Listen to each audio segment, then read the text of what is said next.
Dan saat ini sudah bergabung bersama kami untuk mengulas kembali hasil pertandingan dini hari tadi. Ada Bungkus Naini melalui sambungan Zoom. Selamat sore Bungkus. Selamat sore Naila, selamat sore Jason. Wah, lagi di jalan nih Bungkus. Ya Bungkus, gimana melihat hasil pertandingan dari Timnas Indonesia dengan Arab Saudi begitu, yang tentunya sebelumnya dikatakan ini merupakan ujian berat, tapi kita mampu menahan imbang Arab Saudi?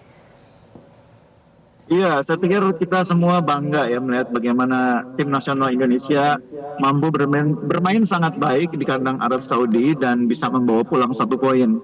Kita tidak boleh lupa fakta bahwa Arab Saudi ini adalah salah satu negara yang termasuk elit di Asia ya.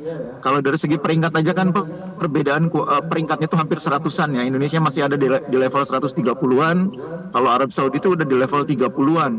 Itu saja sudah menggambarkan perbedaan dari sisi peringkat. Kemudian dari segi permainan, Arab Saudi juga meskipun mereka tidak bisa menang, tapi game plan-nya itu terlihat sangat baik ya. Terlihat dari jumlah peluang yang mereka bisa ciptakan itu juga kurang lebih ada 18 peluang. Sementara Indonesia mungkin tidak lebih dari 7 peluang ya sepanjang pertandingan, dan Arab Saudi punya 4 kesempatan untuk mengancam gawang Indonesia, yang 3 diantaranya berhasil dipatahkan oleh Martin Paes, dan Indonesia hanya punya mungkin tidak banyak, hanya mungkin sekitar 3 atau 4 peluang. Jadi artinya memang secara permainan kita masih di bawah Arab Saudi, tapi secara hasil kita bisa membawa pulang 1 poin itu sangat luar biasa.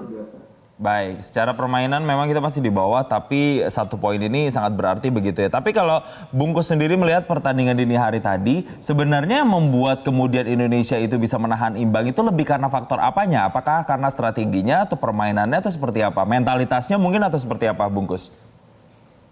Iya, nomor 1 tentunya game plan-nya yang cukup baik ya dari Coach Sintayong.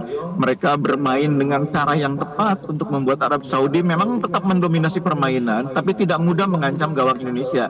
Seperti yang saya bilang tadi, mereka punya 18 peluang, tapi yang mengancam gawang Indonesia kan hanya 4. Artinya kita cukup berhasil mempersulit permainan lawan. Yang kedua, menurut saya juga ada mentalitas yang sangat baik yang ditunjukkan oleh para pemain ya. Termasuk dari penjaga gawang yang baru bergabung, Martin Paes. Kalau kita lihat bagaimana Martin Paes bermain ini, kelihatan bahwa dia ini sangat percaya diri, sangat nyaman bermain bersama teman-teman barunya. Dan mentalitas itu saya pikir penting menghadapi tim yang peringkatnya jauh di atas kita.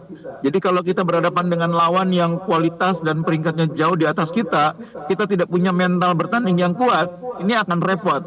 Nah, Martin Paes justru bermain dengan mentalitas bertanding yang baik. Meskipun mungkin bagi beberapa orang terlihat agak terlalu pede gitu ya. Tapi memang itulah tunjukkan, karena dia sudah bermain di level yang cukup tinggi, bermain bersama pemain-pemain besar di Liga Amerika Serikat. Jadi kepercayaan dirinya sangat tinggi. Makanya dia dalam situasi sulit menghadapi tendangan penalti tidak terlihat bahwa dia grogi, tidak terlihat bahwa dia tidak percaya diri. Justru sangat nyaman, sangat percaya diri, sehingga akhirnya berhasil mematahkan eksekusi penalti lawan. Ya mungkin kepercayaan diri yang ditunjukkan oleh Paes ini mudah-mudahan bisa ditularkan nanti ke pemain-pemain yang lain di pertandingan berikutnya yang tidak kalah sulit melawan Australia. Ya, baik Bungkus, sebelum kita mengulas lebih jauh mengenai pertandingan berikutnya antara Indonesia dan Australia, kita juga menyoroti apa yang disampaikan oleh media-media asing termasuk juga Arab News yang mengatakan bahwa di bawah asuhan Sintayong, ini Indonesia atau timnas Indonesia merupakan tim yang paling berkembang di Asia. Tanggapan Anda? Ya, itu kan indikator yang paling jelas kan terlihat dari bagaimana peningkatan peringkat ya. Terlihat dari bagaimana kita menjadi satu-satunya wakil Asia Tenggara di fase sekarang ini di kualifikasi Piala Dunia. Itu kan menunjukkan bahwa progres tim nasional kita ini sangat baik. Meskipun menurut saya kita sudah berada di level yang cukup tinggi, tapi memang kita masih belum bisa dikatakan sebagai tim yang elit kalau di level Asia. Kita masih agak jauh di bawah Jepang, masih agak jauh di bawah beberapa negara lain yang termasuk tim elit Asia. Seperti misalnya Korea Selatan, Uzbekistan, bahkan dengan Arab Saudi pun kita sebetulnya masih di bawah secara permainan. Nah, kalau untuk next pertandingan kan kita akan menghadapi Australia nih. Kira-kira apa evaluasi yang bisa dipetik begitu atau diilhami dari pertandingan kemarin lawan Arab Saudi yang kemudian nanti bisa diaplikasikan lagi ketika melawan Australia nanti, Bungkus? Ya, yang pertama kita harus bisa lebih konsisten ya. Kemarin ini di pertandingan lawan Arab Saudi, terlihat di babak kedua kita agak menurun ya. Kita tidak bisa mempertahankan. Ya, saya mengerti lah ini banyak faktor. Salah satunya faktor fisik ya, karena pemain menjalani penerbangan yang cukup panjang dan mereka berhadapan dengan lawan di kondisi yang mungkin berbeda ya, kelembabannya, temperaturnya, itu memang tidak mudah. Dalam sejarah kita kalau main di Arab Saudi itu kan sering repot menghadapi Arab Saudi ya. Kali ini justru kita bisa menahan imbang. Yang kedua mungkin selain konsistensi dalam hal permainan, yang kedua juga kita harus bisa lebih kreatif di depan ya, lebih bisa menciptakan lebih banyak peluang karena nanti menghadapi Australia, pertahanan Australia akan lebih kuat karena Australia ini banyak pemainnya yang bermain di kompetisi di Eropa ya, termasuk di Inggris. Mereka sudah sangat kenal dengan cara main pemain-pemain kita ya. Jadi kalau Arab Saudi ini kan banyak pemainnya yang bermain di kompetisi domestik ya. Beda dengan Australia, banyak pemainnya tuh main di Eropa dan diantaranya bermain di klub-klub Inggris. Kita akan menghadapi pertahanan yang lebih terorganisasi, yang lebih rapi.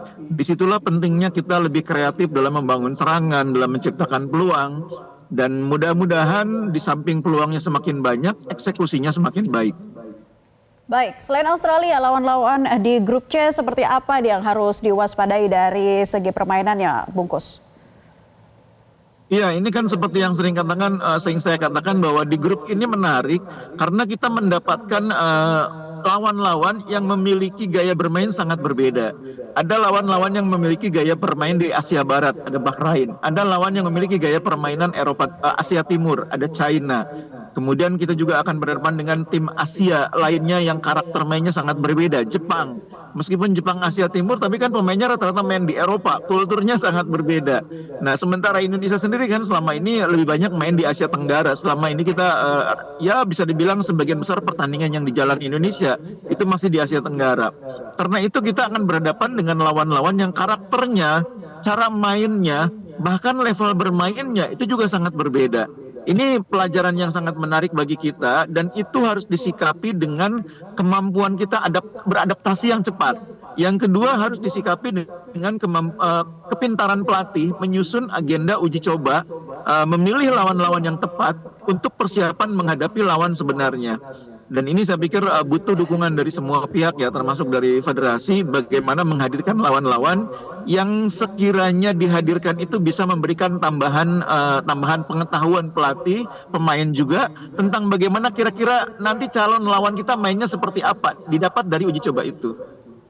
Baik, Bungkus yang juga tidak kalah menarik adalah susunan dari pemainnya. Kalau kita boleh main catur dalam tanda kutip begitu ya, pandangan Bungkus sendiri, idealnya nanti susunan pemainnya secara garis besar siapa saja nih pemain-pemain jitu-nya yang harus ditaruh begitu dan ditaruh di posisi mana aja kira-kira Bungkus? Iya, Sintayong ini kan tidak terlalu banyak melakukan perubahan ya dari banyak pertandingan ya. Meskipun dia sering memberi kesempatan bermain kepada pemain-pemain muda, tapi sebetulnya kerangka tim itu tidak terlalu banyak berbeda, tidak banyak berubah. Di belakang dalam formasi 3-4-3 itu biasanya tidak akan jauh dari Justin Hubner, Jordi Amat, Jai Ijes, kemudian ada Sandy Walsh, Rizky Ridho. Itu pemain-pemainnya kurang lebih yang selalu dimainkan kan relatif itu. Nah, sekarang dengan performa yang baik kemarin Jai Ijes, Rizky Ridho, pertanyaannya kan sekarang apakah Justin harus main lagi atau menunggu dulu? Ada kemungkinan Justin mungkin akan menunggu dulu. Nah, kemudian saya pikir di wing kita juga sudah melihat bagaimana Verdong bermain sangat baik di kiri. Tinggal pertanyaannya di kanan apakah akan memainkan Asnawi atau tetap dengan Sandy Walsh. Pilihannya kan relatif tidak banyak bergeser di nama-nama itu. Di tengah kita menurut sudah sangat kuat ya. Dengan adanya Ivar Jenner, dengan adanya Tom Haya, mungkin Sintayong juga tidak akan banyak melakukan perubahan. Sementara di depan kita sudah punya formasi yang menurut saya saat ini memang formasinya itulah yang terbaik yang dipunyai oleh Indonesia.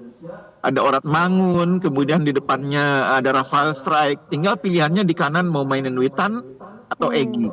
Ya pilihannya hanya itu dan menurut saya memang tidak perlu terlalu banyak berubah karena tim yang kita punya sekarang ini memang itulah yang terbaik.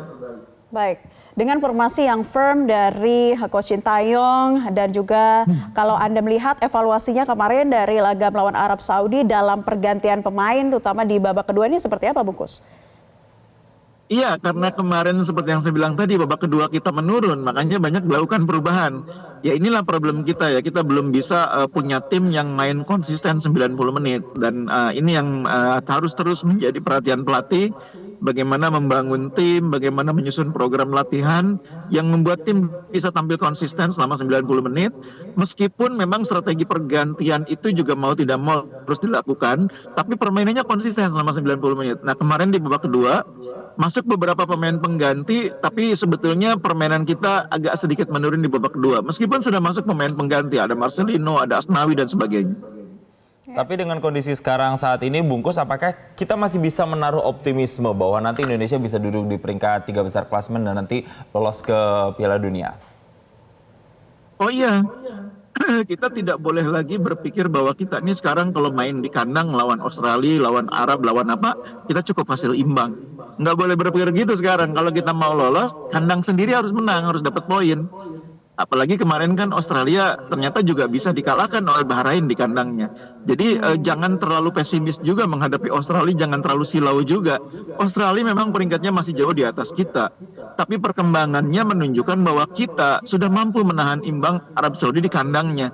Jadi ketika kita main di kandang melawan Australia sekalipun, kita harus punya optimisme untuk menang. Karena cara untuk membuat kita mampu bersaing di 3 besar, ya memanfaatkan pertandingan kandang. Kalau kita di kandang juga nggak bisa 3 poin, tim yang banyak seri itu biasanya peluang lolosnya nggak besar. Yang lebih besar peluang itu tim yang banyak menangnya. Dan minimal kalaupun ada kalahnya, menangnya juga banyak gitu loh. Jadi manfaatkan pertandingan kandang itu untuk meraih 3 poin kalau kita mau lolos. Dan menurut saya kalau dibanding masa-masa sebelumnya, momentum melawan Australia kali ini mungkin paling bagus ketika Australia sedang agak menurun. Ketika mereka baru saja kalah dari Bahrain dan kita justru lagi tinggi optimismenya ketika kita bisa menahan imbang Arab Saudi di kandang lawan. Jadi sekarang justru posisi Australia yang sedikit menurun ya Bungkus. Tapi kalau kita lihat head to head Indonesia-Australia tuh sebenarnya seperti apa sih catatan kertasnya? Ya iya, kalau head to head sih kita jauh di bawah Australia selama ini ya. Dan bukan hanya lawan Australia, lawan Jepang juga kita kalah head to headnya. Jadi lawan Arab Saudi juga kita kalah. Makanya saya bilang itu semua adalah gambaran di masa sebelumnya di mana timnas kita memang lebih banyak menghadapi kesulitan ketika melawan tim-tim besar Asia. Nah sekarang kita belum bisa disebut sebagai tim elit Asia, tapi sudah berada di level di mana kita mampu menghadapi mereka, mempersulit mereka. Jadi harus bisa konsisten melakukan itu. Jadi kalau kemarin di kandang Arab Saudi kita bisa mempersulit Arab Saudi, di kandang kita sendiri sekarang kita harus bisa mempersulit Australia, memanfaatkan situasi yang ada, dukungan penonton untuk mendapatkan poin maksimal. Nah menurut saya kuncinya itu kalau kita mau lolos ya, mengalahkan Australia, mengalahkan katakanlah China. 2 kemenangan itu mutlak harus kita raih kalau kita mau bersaing di kualifikasi ini minimal ada di posisi ketiga ya. Jadi kalau bisa memenangkan semuanya tentu itu yang kita harapkan ideal ya. Tapi minimal dari 4 pertandingan kandang tuh kita minimal harus dapat 2. Dan menurut saya saat ini yang paling ideal mengalahkan China dan Australia. Baik, mengalahkan China dan Australia adalah mungkin target yang paling realistis begitu ya untuk Bung Kusnaini untuk membuat Indonesia nanti bisa melaju begitu ya. Baik, terima kasih Bung Kusnaini, pengamat sepak bola telah bergabung bersama kami dan memberikan analisanya bersama kami di Newsline siang hari ini. Termasuk juga memberikan suntikan semangat. Jelajahi cara baru mendapatkan informasi. Download Metro TV Extend sekarang.